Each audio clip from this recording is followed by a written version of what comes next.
Good morning, gardeners. This is Anna, and I'm out in the church garden at Unity Church-Unitarian. And we have met here on Sundays for a very long time. And sadly, I can't see your wonderful faces, but I'm going to imagine that you're there in front of me. We light this candle as a symbol of our faith, the light of truth and the warmth of love. And then we sing our song, Rise Up, O Flame. Rise up, O flame, by thy light glowing, show to us beauty, vision, and joy. Rise up, O flame, by thy light glowing, show to us beauty, vision, and joy. Thank you for that. Tomorrow is Memorial Day. It's a day when we remember people who we've lost. And some of us may know someone who got sick and died in this last year.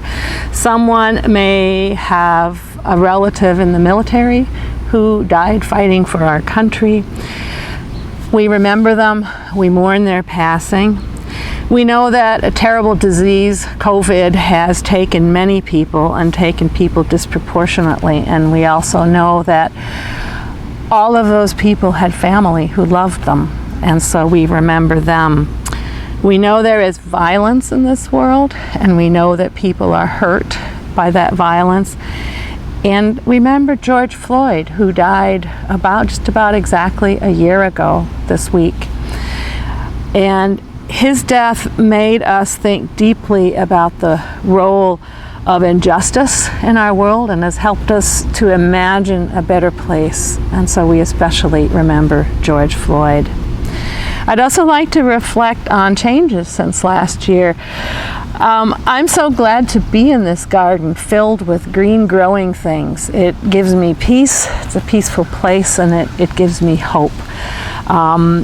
And I hope it does that for you. Last year, we could not be together. This year, things are opening up, and we are going to be together in small groups in the outside. So I hope you will sign up for that. So I'm sure many of you have joys and sorrows to share. I'm going to put the blue stone in here for the people who have died, have passed on, and that we remember, and especially George Floyd. And I put the yellow stone in for the peace of the garden and the happy thought that we will be together again very, very soon. So I'll give you a moment to do that at home.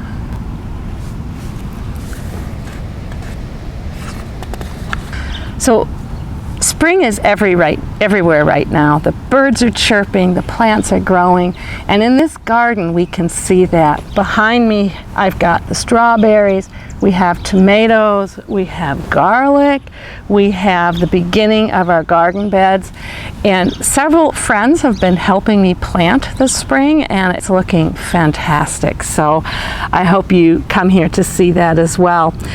I'm going to show you something kind of special. Oops, the top came off. In here. This is a tomato. It's not a very big tomato. It's a teeny tiny tomato. And I think they're delicious. Doesn't smell like very much, but if I hold it like this, you can see it's got a red skin and it's kind of shiny. And I want you to think for a second, where did this tomato come from? Clearly, I bought it at the grocery store, but how did it get to the grocery store? Someone somewhere grew a plant that grew the tomato, and before that they had to put a seed in the ground, a seed inside probably a greenhouse, and then that's where it came from. So let me show you something. I'm going to take my fancy orange knife and I'm going to cut this in half and show you what is inside. And right here, ooh, it's kind of gooey and runny, and it's got juice coming out of it that you can probably see there. But more than anything else, there are seeds, tiny little seeds. If I were to save these seeds and put them in some soil, do you think they would grow? I think they would, because I have done exactly that. And we can show you our tomato plants over here. Back in early March, I grew some tomato plants, and my friends helped me plant them over there. So you'll see that when you come here.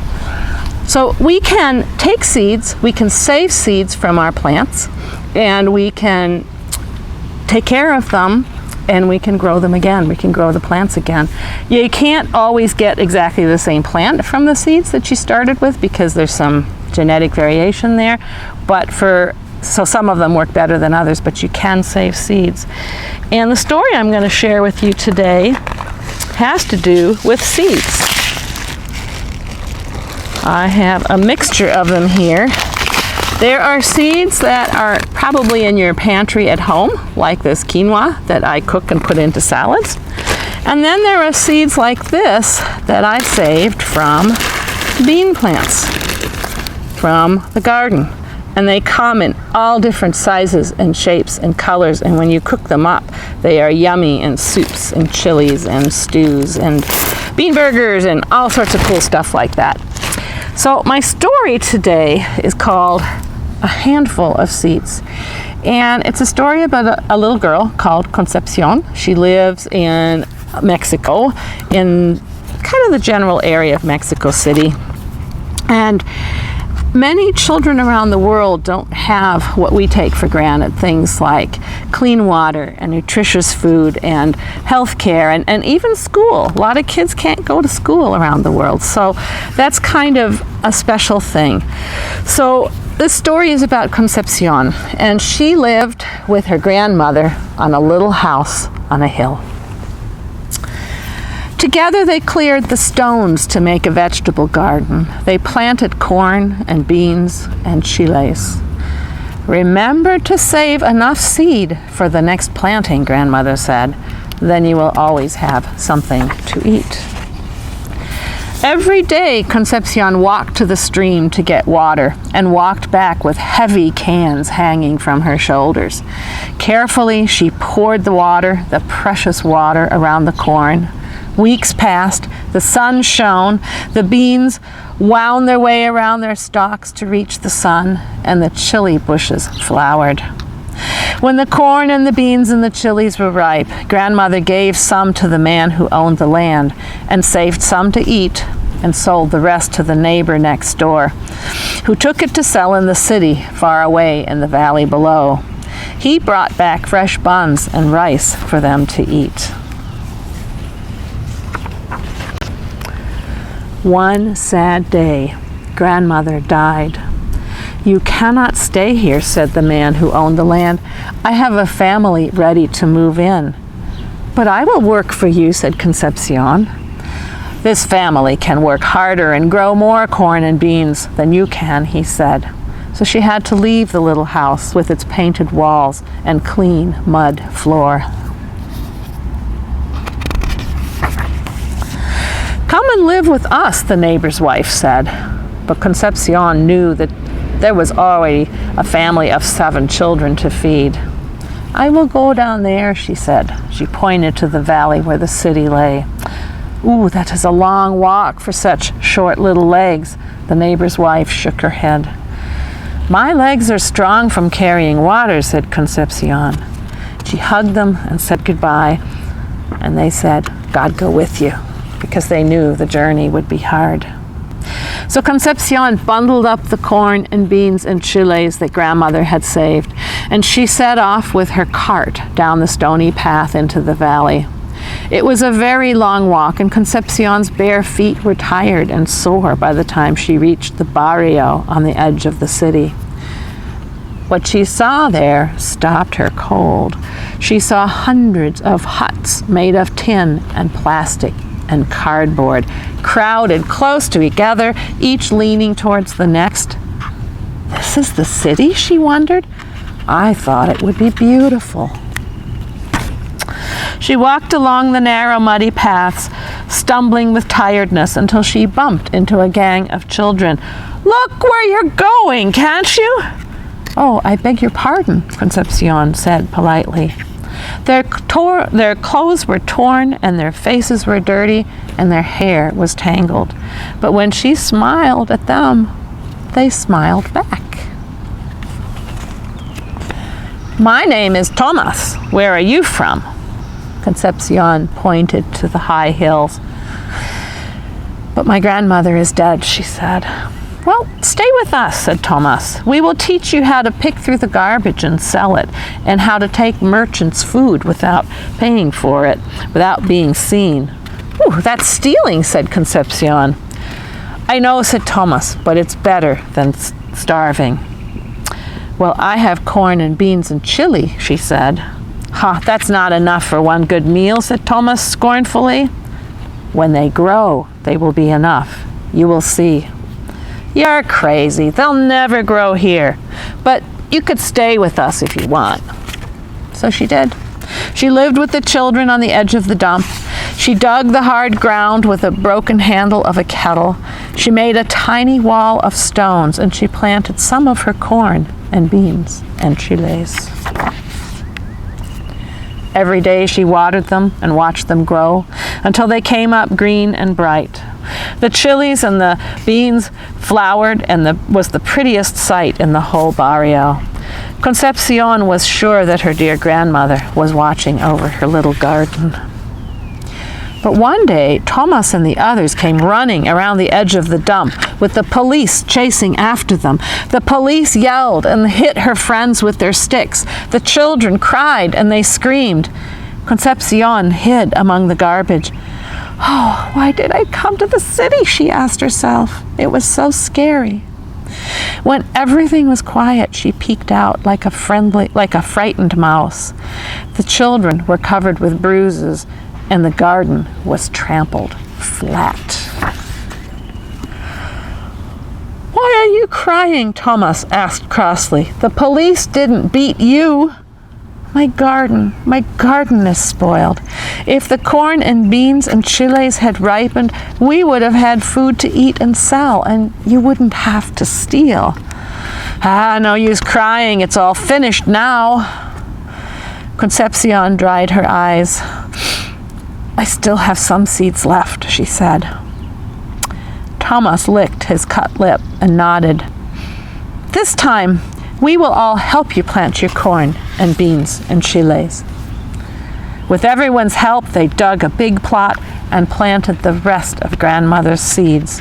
They took it in turns to water them and guard them, and soon the corn grew high, and the bean pods were fat and firm, and the chiles were green and shiny. "We'll have a feast," said Thomas, "and take the rest into the city to sell." "But we must always save enough seeds to plant," Concepcion reminded him. They cooked the corn and the beans with chiles. The delicious smell of food soon filled the air. As they began to eat, another hungry gang of children appeared. Concepcion and Thomas and the others shared the meal with them.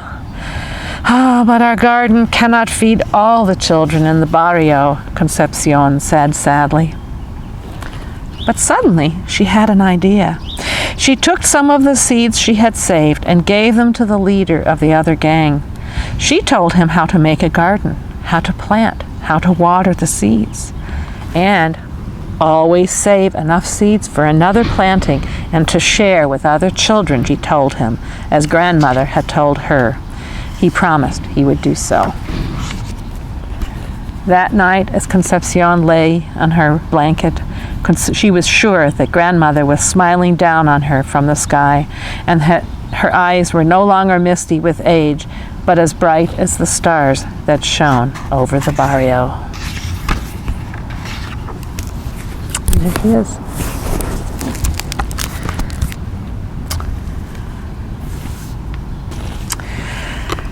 So, the next time you plant in the garden, you can always save a few seeds for next year. If you eat something, you can save seeds. If you cook seeds from your kitchen, think about where they came from and be grateful for that. We'll all say thank you for the food we have.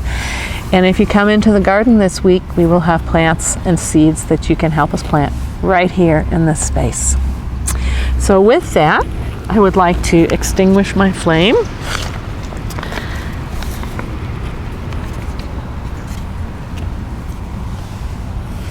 We extinguish this flame, but we know that the light of truth and the warmth of love will go with us in our heart. Have a wonderful week, everyone. Hope to see you on Sunday. Bye-bye.